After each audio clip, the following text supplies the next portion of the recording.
कर ले सर जी। करो जी। हेलो मलिक साहब है। आज जो सर देश के हालात है कि किसान कई पुराने दिखते हैं, क्या बात है। देखो इस सप्ताह पुराना तो मैं हूँ जी 1991 से आपको कवर कर रहा हूँ। बड़ोदरा और बुड्ढे भी जी है जी चौधरी साहब 1991 से तो मैं कर रहा हूँ और इससे पुराना को नहीं जानता जी मैं कोई। 1991 से कवर कर रहा हूँ जी मैं आपको, तो इससे पुराना ही भी तो ज़्यादा पुराना होगा जी बाकी का। हाँ नहीं हो तो फिर नहीं हो तो मतलब वो जो एक तो ढूंढने का होता ना वो दवान है कि नहीं है। सब विदा हो लिए जी। एक मेरा क्लास फेलो था सेठ, वो हमारे सीनियर है जी, उनकी ड्यूटी मारते हुए जना। रिटायर हो गए जी वो भी 60। रिटायर हो गए वो भी 60 से ऊपर हो गए। 60 के मतलब 70 से ऊपर हो गया।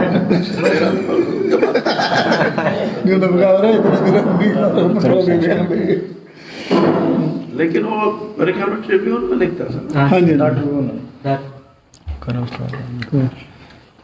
चौधरी साहब जो देश के हालात है आज पूरे देश का किसान खासतौर पे हरियाणा पंजाब यूपी और अदर स्टेट का भी दिल्ली में डेरा डाले बैठा है और अपनी मांग के लिए अड़ा हुआ है। आप भी एक उस परिवार से हैं, सर छोटू राम जी का नाम बड़े सम्मान से लिया जाता है और उन्हीं के नाम पे किसान आंदोलन भी करते हैं। आप कहाँ देखते हैं इसको?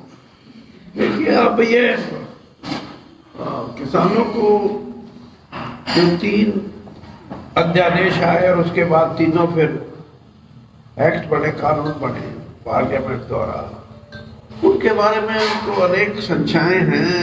उनको लगता है कि ये पूर्णतया हमारे हक में नहीं है और इसलिए किसान, और आपने जैसे कहा कि पंजाब हरियाणा का किसान जो है वो इसके प्रति ज्यादा उसका जो रुख है वो ये है कि ये गलत हुआ है हमारे लिए, और इसको वो ये मानते हैं कि इससे किसान को नुकसान और किसानी को भी और खेती को भी नुकसान होने की संभावनाएं हैं। आप ये मानेंगे कि कोरोना के इस 10-11 महीने में देश की और दुनिया की जो अर्थव्यवस्था थी वो सब चरमरा गई थी।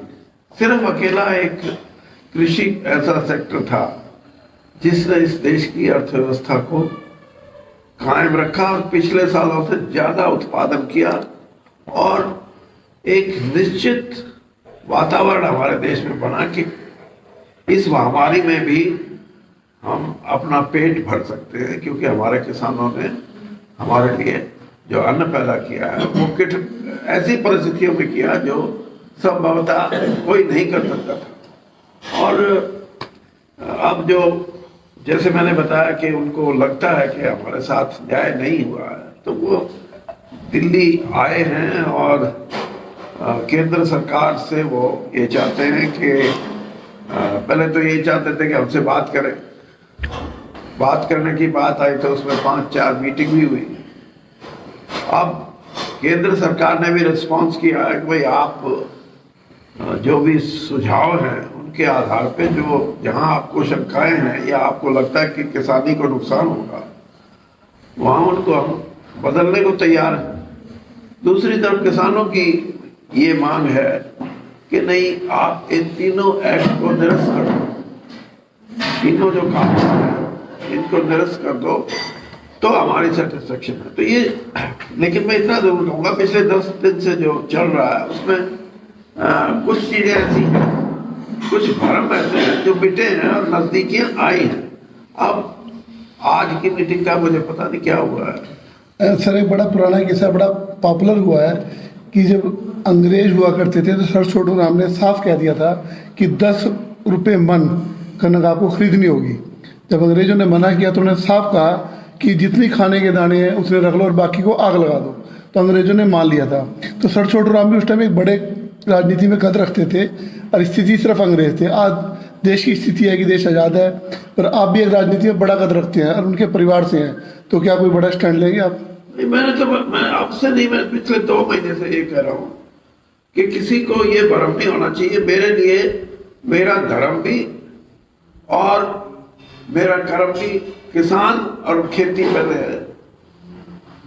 पार्टी या दूसरी चीजें बाद में है, लेकिन मैं ये चाहता हूं कि कोई ऐसी स्थिति ना बने जिससे कि नुकसान हो। आपने देखा होगा कि जब जाट एजिटेशन चल रहा था तब भी मैंने बीच में आके, जब वो कह रहे थे अब दिल्ली जाएंगे 12 लाख जाएंगे 20 लाख जाएंगे, तो मैंने, हालांकि उस समय में केंद्र में मोदी जी के कैबिनेट में मिनिस्टर था, मेरा रोल ये नहीं हो सकता था, लेकिन मैंने ये समझा कि स्थिति को काबू रखने के लिए हमारे को कोई ना कोई रास्ता निकालना चाहिए। और मुख्यमंत्री हरियाणा, मैं और वो जो आरक्षण समिति के लोग थे, हमने 6 घंटे बैठ के उस चीज को एक समझौते के तौर पे ऐसी परिस्थिति को टाल दिया जिससे कि बहुत बड़ा नुकसान हो सकता था, लॉ एंड ऑर्डर को खतरा हो सकता था, लोगों की जान जा सकती थी और भ्रामक प्रचार हो सकता था। अब दिल्ली में अगर 10 आदमी भी उस समय मर जाते हैं और वो 10 प्रोपेगेंडा करने वाले 20, 50, 100 आधार तक पहुंच जाते तो नुकसान हो सकता था। तो इसलिए मैं ये समझता हूं कि भारत सरकार ने इन सारी जो किसानों की जो बात है उनकी उचित बात को ध्यान में रखते हुए किसान ये समझे कि मेरे साथ न्याय हुआ है। और न्याय किसी भी प्रजातंत्र में जो पार्टी इन पावर है या जिसकी सरकार है, उनका ये फर्ज है कि कोई भी नागरिक अपने अधिकारों को अगर व्याख्या कराना चाहता है जिससे उसको ये शंका हो रही है कि मेरे को नुकसान होगा, उसकी व्याख्या हो। और वैसे भी पिछले 25 साल से, मैं कह सकता हूँ 25 से तो 20 साल से, 2000 के बाद खेती के मामले में खेती करने वाले जो परिवार हैं, उनके जो बच्चे हैं, वो ये समझने लगे खेती अब घाटे का सौदा है। और इस परिस्थिति में एक आंकड़े मुझे मिले थे, अब सनी मैं आपको 3 साल पहले की बता रहा हूं कि 20 करोड़ ऐसे युवा युवतियां हैं जिन्होंने ये कहा था कि हम खेती छोड़ के कुछ और काम करेंगे, हमारे खेती में कुछ बचा ही नहीं। तो आज खेती को लाभकारी बनाने के लिए, और वो लाभकारी कैसे बने, ये नहीं है कि कानून बनाने से, एक वातावरण पैदा करना चाहिए जिसमें विश्वास की भावना पैदा हो सरकार के बीच में और किसान के बीच में। आज सबसे बड़ी समस्या ये है कि सरकार और किसान के बीच में अविश्वास पैदा हो गया। उसको खत्म करके एक विश्वास की भावना पैदा करनी चाहिए ताकि किसान को इंसाफ मिले। सर, किसान कहता है कि कानून ठीक नहीं है, सरकार कह रही है कि कांग्रेस इनको भड़का रही है। आपकी नजर में 3 कानून कहाँ पे हैं? देखिए, जब कोई चीज एक बड़ा रूप धारण कर लेती है तो उसमें अपनी रोटी सेकने वाले बहुत हैं जो रोटियां सेकते हैं, राजनीतिक रोटियां भी सेकते हैं लोग। लेकिन भारत की जितने भी किसान यूनियन हैं, अभी तक उन्होंने किसी भी पॉलिटिकल पार्टी को अपने अंदर घुसने नहीं दिया। ये अब कोशिश राजनीतिक दल ये करते हैं और जिस तरह की बयानबाजी करते हैं कि सरकार को दोषी मानते हैं, उन्होंने गला काट दिया, उनकी पेट पे लात मार दी। ये आपके यहाँ के भी एक नेता है, वो भी ऐसे ही बयान देते हैं कांग्रेस के। तो ये समय ये नहीं है कि आप अपना राजनीतिक लाभ, हाँ आप किसानों की बात करो कि उनके साथ बात करें सरकार, आप बात करो कि किसी की निंदा करके बात करोगे तो कोई सोल्यूशन नहीं निकलता। और किसी भी राजनीतिक दल को मैं ये कहूँगा कि किसान अपने जो मूल अधिकार हैं उनकी लड़ाई लड़ रहे हैं, इसलिए राजनीतिक दल को कोई अधिकार नहीं है कि उनकी भावनाओं को किसी गलत तरीके से पेश किया जाए। मैं तो यहाँ तक भी कहता हूँ, जिन लोगों ने ये कहा कि ये आतंकवादी हैं या है, ये भी गलत है। किसान किसान है, और किसान पंजाब का किसान अकेला नहीं, सारे देश के किसान है। सर, मेरा प्रश्न फिर वही है कि 3 कानून आपकी नज़र में कहाँ है, ठीक है गलत है? जो 3 कानून बने हैं आपकी नज़र में उनकी स्थिति क्या है, वो ठीक है गलत है, किसान भ्रमित है? मैं आपको इसी बात पे बात करता हूँ थोड़ा। मैं यही बात आपको कोशिश कर रहा था कि 20 साल तक यानी 2000 तक जो 1967 में एमएसपी की एक रचना आई थी जिससे कि ग्रीन रेवोल्यूशन आया और ये देश जो अपना पेट नहीं पाल सकता था उसको पेट पालने की शक्ति किसान ने पैदा की, उसने सरप्लस पैदा किया और उसमें सबसे अग्रणी पंजाब और हरियाणा के राज्य थे जो एक समय पे 70% से ज्यादा जो अनाज का भंडारण है वो इन 2 राज्यों से होता था। और तब एमएसपी लागू हुआ तो किसान भी समृद्ध हुआ और खास तौर पर इन 2 राज्यों का, लेकिन वो समृद्धि 3 दशक तो चली। 2000 के बाद आप भी देखो हम भी देख रहे हैं कि उस समृद्धि में एक ठहराव आ गया और फिर ये बात सामने आई, जैसे मैंने बताया था कि जो हमारे नौजवान बच्चे हैं वो समझने लगे कि ये तो घाटे का सौदा है।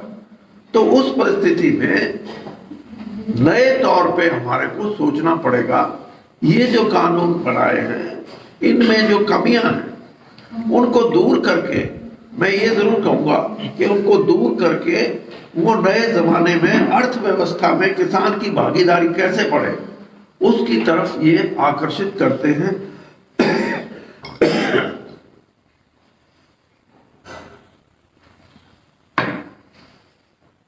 लेकिन इस भ्रमित स्थिति को साफ करना भी हमारा कर्तव्य है और इसमें राजनीतिक दल पॉजिटिव भूमिका अदा करें, ना कि नेगेटिव। एक दूसरे पे कीचड़ उछालने से कुछ नहीं होगा और अगर ऐसा करते हैं तो किसानों का अहित करेंगे वो लोग, चाहे विपक्ष में बैठे लोग कितनी बड़ी बड़ी बातें करें, लेकिन उन्होंने भी 50 साल राज किया, कांग्रेस ने कब किया। आज जो बात वो कर रहे हैं ये सारी बातें तब कर सकते थे। और जो ये 3 एक्ट आए हैं, आप मैनिफेस्टो देखो, चाहे पंजाब का देखो चाहे देश का कांग्रेस पार्टी का, इन तीनों एक्टों के चारों तरफ घूमती हैं उनके मैनिफेस्टो में। आज से 10-12 साल पहले पेप्सी को कॉन्ट्रैक्ट फार्मिंग के लिए किसने अलाउ किया था? कांग्रेस की गवर्नमेंट थी, पेप्सी के लिए थी और वो फेल हुआ, वो तजर्बा। और इसीलिए किसान को लगता है कि ये कॉन्ट्रैक्ट फार्मिंग फिर आ गई तो हो सकता है कि मेरी जमीन ही मुझसे छिन जाए। ये सबसे बड़ी शंका है किसान के मन में और ये दूर करना हमारा राजनीतिक नेताओं का, राजनीतिक पार्टियों का फर्ज है और भारत सरकार का भी ये फर्ज है और राज्य सरकारों का भी ये फर्ज है। और मैं तो यहां तक कहता हूं कि इस सारे सिस्टम में हरियाणा पंजाब ऐसे 2 राज्य हैं जहां पूर्ण रूप से गेहूं और ये क्या रहा गेहूं और पैडी की, चावल की पूरी प्रोक्योरमेंट होती है। दूसरे राज्यों में यह सिस्टम नहीं है। इस देश को जो हमारा फूड सिक्योरिटी एक्ट है वो भी एक महत्वपूर्ण कानून है। उसके मद्देनजर हर राज्य के अंदर जो 135 करोड़ का देश हो उसमें फूड सिक्योरिटी के लिए राज्यों में, ये राज्यों की जिम्मेवारी है। अगर आज बंगाल की सरकार हमारे खिलाफ बोलती है, आज मुंबई की सरकार हमारे, महाराष्ट्र की सरकार हमारे खिलाफ बोलती है, राजस्थान की हमारे खिलाफ बोलती है, उनका भी ये कर्म है कि वहां भी जो सरप्लस है उसकी जो भी किसान हो उसको एमएसपी के आधार पे उससे खरीदो, खास तौर पे गेहूं। और मैं तो कहता हूं कि हमारी सरकार ने 26 फसलों पे एमएसपी निर्धारित की है। तो ये नहीं होना चाहिए। अब हरियाणा में भी ऐसे ही है। अब इतना बाजरा लेंगे, क्यों लेंगे भाई? बाजरा जितना जो पैदा करता है वो सारा ले आप, या बाजरे की आपने एमएसपी क्यों तय की थी? तो ये बातें किसानों को भ्रमित कर देती है कि शायद सरकार की मंशा ठीक नहीं। लेकिन मैं ये कहता हूं इसमें सुधारात्मक सोच की जरूरत है और राज्य सरकारों की ज्यादा इसमें भूमिका है और उनको किसानों को सेटिस्फाई करने के लिए जो भी जिन्स वो पैदा करते हैं उसके एमएसपी पे खरीदने का प्रावधान राज्य सरकारों को करना चाहिए। सर आज किसान चाहे दिल्ली में है, चाहे कैथल में है, चाहे कहीं भी है, जब भी वो सवेरे शुरुआत करता है तो सर छोटू राम की मूर्ति प्रतिमा को माल्यार्पण करके उनसे आशीर्वाद लेके शुरुआत करता है और उन्हीं का नाम से वहाँ पे भी लोग इकट्ठा है। क्या जरूरत पड़ी तो आप मध्यस्थता के लिए या समर्थन के लिए दिल्ली जाएंगे? भाई मैं तो बता दिया, मैंने तो किसानों को भी ये कहा है। मेरे पास कुछ फीलर्स आए थे, कुछ किसानों की यूनियन के। इस देश में यानी बदकिस्मती हमारी ये है कि 1400 से ज्यादा किसान यूनियन है। मैंने हरियाणा पंजाब के लोगों से ये कहा था कि मैं आपके साथ आगे चल के इस आंदोलन में अपनी भूमिका अदा करना चाहता हूं, लेकिन पहले इकट्ठा तो हो। यानी अपने कॉमन कॉज के लिए अगर हम इकट्ठा नहीं होंगे तो हमारी ताकत नहीं बढ़ती। ताकत नहीं बढ़ेगी तो कोई सुनेगा नहीं। तो आज जरूरत है इस बात की कि किसान अपने छोटे छोटे यूनियन को छोड़ के एक बड़े यूनियन के तौर पे अपना संगठन बनाए। और मैं तो राजनीति, मैंने तो आज से 1.5 साल पहले बोल दिया था कि मैं कब अब चुनावी राजनीति नहीं करूंगा, लेकिन आज मैं आपको ये बोल रहा हूं कि अगर किसान संगठन इकट्ठा होके और भविष्य के एक उज्जवल भविष्य के लिए लड़ना चाहते हैं, ये इसी बात पे नहीं कि 3 एक्ट की बात है, बहुत लंबी लड़ाई है, तो वीरेंद्र सिंह तैयार है उसके लिए। मैं राजनीति से भी छोड़ने को तैयार हूं। किसानों के लिए मेरी राजनीतिक व्यवस्था में मेरा कोई, मैं उसको ज्यादा अहमियत नहीं देता। हालांकि 50 साल की राजनीति बहुत होती है, इतनी तो कोई सरकारी अफसर भी रिटायर हो जाते हैं 60 साल में। तो मैं तो किसान के लिए, लेकिन मुझे फिर ये बात मैं कहूंगा कि एक संगठित होकर लड़ाई जरूरी है, क्योंकि दुनिया की दौलत में दुनिया का जो सिस्टम है, अर्थव्यवस्था है, उसमें किसान को तो कहीं है ही नहीं, उसका तो स्थान ही नहीं है। मैं आपको एक एग्जांपल देके बताता हूं। अभी बेंगलोर के अंदर एक सम्मेलन हुआ था, जो ये कॉफी पैदा करते हैं किसान, कॉफी पैदा करने वालों को, और लेक्चर देने के लिए इंग्लैंड से एक बहुत बड़ा अर्थशास्त्री आया था। उसने पूछा कि आप ये बताओ कि 5 सितारा होटल में 100 रुपए का एक कप मिलता है कॉफी का, आपको उसमें से कितना मिलता है? तो उन किसानों को क्या बताता? वो कहता मैं बताता हूं आपको। वो कहता क्या 2.32 पाउंड, मतलब वो अपने पाउंड के हिसाब से बात करता है, हम अपने रुपए के हिसाब से। अगर मैं ये, उसका मतलब ये है कि अगर 100 रुपये का एक कप कॉफी का है तो उसमें उस किसान को 2 रुपये 32 पैसे मिलते हैं। तो ये अन्याय नहीं है क्या? ये अर्थव्यवस्था है क्या? तो यानी एक प्रोफेसर ने अभी बताया कि जो 1966-67 में, 1970 में 76 रुपए क्विंटल भाव था गेहूं का। अब कितना है? 1975। हाँ, अब 1975 हुआ है। और मेरे प्रोफेसर की तनख्वाह उस टाइम 280 रुपए थी, वो आज 1.25 लाख रुपए लेता है। ये गैर इंसाफी नहीं तो और क्या है? तो ये इन सारी चीजों के लिए किसान संगठित नहीं है, उनको एक अपना अलग से संगठन कायम करना पड़ेगा और उसके लिए संघर्ष करना पड़ेगा। और कई चीजें ऐसी हैं जो भारत सरकार कर सकती है, कोई मुश्किल बातें नहीं है। अब आप अंदाजा लगाइए, 5.5 लाख करोड़ रुपए का फसल जो पैदा होती है वो, और फसल से जो प्रोडक्ट बनते हैं, जैसे गेहूं से मैदा बन गया और बन गया, 5.5 लाख करोड़ का एक्सपोर्ट है। भारत सरकार ने एफपीओ का प्रावधान किया फार्मर्स के लिए। मैं ये कहता हूं कि भारत सरकार की मंशा ये, अगर उस मंशा को हम पूरा कर दें